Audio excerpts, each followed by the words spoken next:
September 29, God overturns nature. And the seventh angel poured out his vial into the air, and there came a great voice out of the temple of heaven from the throne, saying, It is done. And there were voices and thunders and lightnings, and there was a great earthquake, such as was not since men were upon the earth, so mighty an earthquake and so great. Revelation 16, 17, and 18. We need to study the pouring out of the seventh vial. The powers of evil will not yield up the conflict without a struggle. In the midst of the angry heavens is one clear space of indescribable glory, whence comes the voice of God like the sound of many waters, saying, It is done. Revelation 16:17. That voice shakes the heavens and the earth.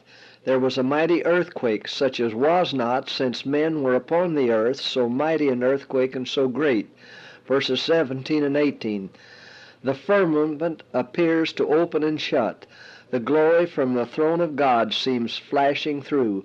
The mountains shake like a reed in the wind, and ragged rocks are scattered on every side. There is a roar as of a coming tempest. The sea is lashed into fury. There is heard the shriek of a hurricane, like the voice of demons upon a mission of destruction. The whole earth heaves and swells like the waves of the sea.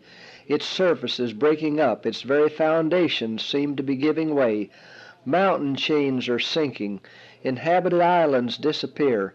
The seaports that have become like Sodom for wickedness are swallowed up by the angry waters.